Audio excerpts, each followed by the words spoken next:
El 28 de noviembre de 1821 llegó a Guatemala una nota del general Agustín de Iturbide, sugiriendo que el Reino de Guatemala y el Virreinato de México formaran un gran imperio bajo el Plan de Iguala y los Tratados de Córdoba. La cuestión de la anexión a México provocó divisiones al interior de cada una de las provincias de Centroamérica, dado que unas ciudades estaban a favor de esta y otras en contra.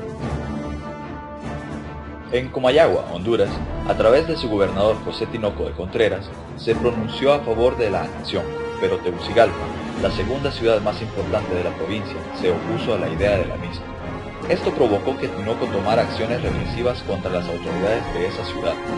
Ante esta situación, se organizó en Tegucigalpa un ejército de voluntarios, con el fin de contrarrestar la agresividad de Tinoco y defender su independencia. Fue durante estos acontecimientos que Francisco Morazán se enlistó como voluntario, al servicio de las autoridades de Tegucigalpa. Así comenzó la vida militar de Morazán y su lucha contra los intereses conservadores. Mientras tanto, en El Salvador, José Arce y Matías Delgado no aceptaron la anexión a México, y se decretó una encrucijada para evitarlo, provocando una batalla entre los salvadoreños y las fuerzas de Gavino Gainza, gobernador de Guatemala, que era fiel a Iturbide, siendo estos últimos derrotados en el Espinal.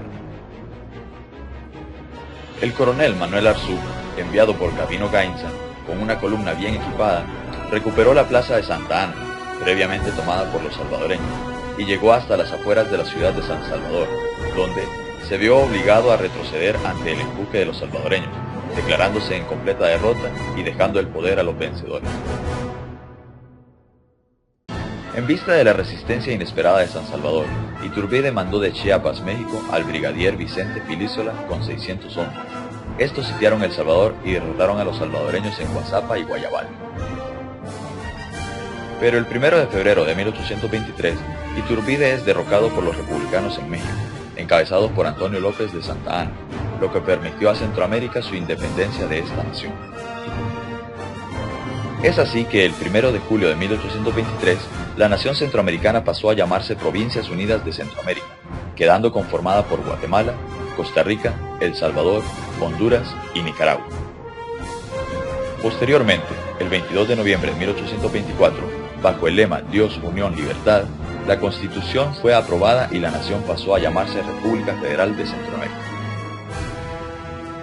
Seguido, los partidos entraron en una verdadera campaña electoral para elegir al presidente de la República Federal.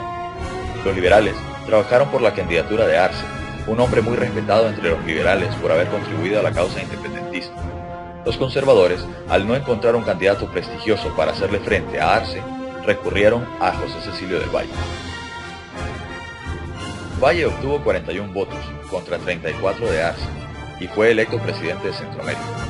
El resultado de las elecciones desconcertó a los liberales, quienes aspiraban a dominar en el ánimo del gobernante, y Valle no era para ser dominado, ya que era un hombre de vasta instrucción. Entonces se apeló para falsear el cómputo de la elección. Para esto se contó con la ayuda de los conservadores que no eran leales a Valle. Ambos entraron en arreglos, formaron una coalición que dio en tierra con la votación popular y eligieron en el Congreso al general Arce, presidente de Centroamérica. Sería entonces el primer fraude en la historia de Centroamérica.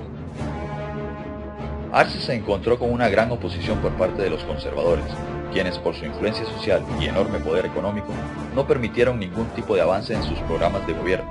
Al estar convencido de sus limitaciones, Arce terminó por abandonar sus programas de gobierno y decidió aliarse con el partido de la oposición. Esta nueva posición de Arce le dio a los conservadores el control del gobierno federal casi por completo.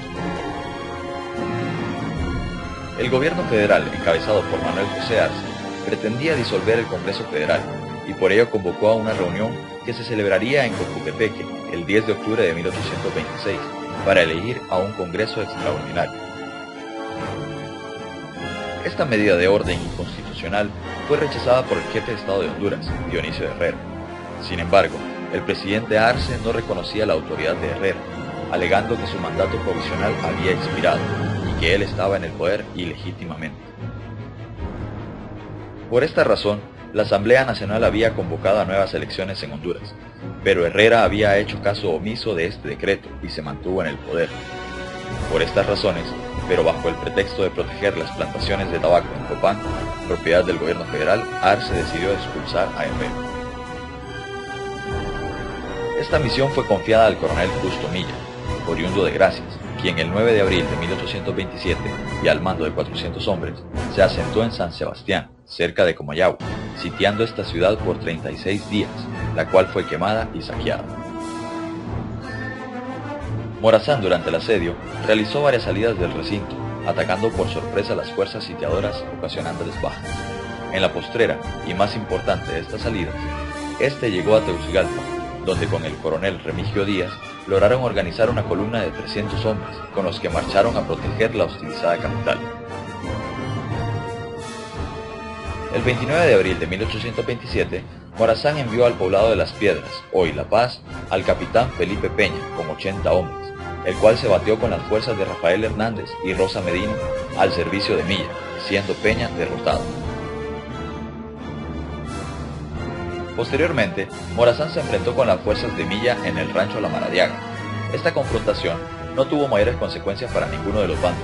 En tales condiciones, Morazán y su gente retornaron a su hogar de procedencia, donde días después tuvieron noticias de la capitulación de Comayagua.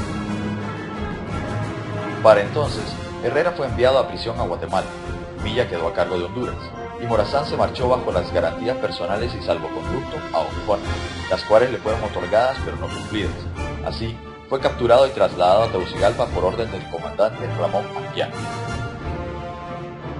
Después de 22 días en la ciudad de Tegucigalpa, Morazán se escapó mediante la ficción de una dolencia.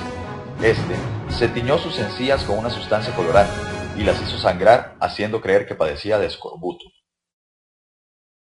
Marchándose para la Unión, El Salvador, se encontró con Mariano Vidaurre, el cual convenció a Morazán de que, en ese país, él podría encontrar el apoyo militar que necesitaba para expulsar a Milla del territorio hondureño. Francisco Morazán se trasladó a la ciudad de León, Nicaragua, donde se reunió con el comandante de armas del estado de Nicaragua, coronel José Anacleto Ordóñez, conocido como Cleto Ordóñez.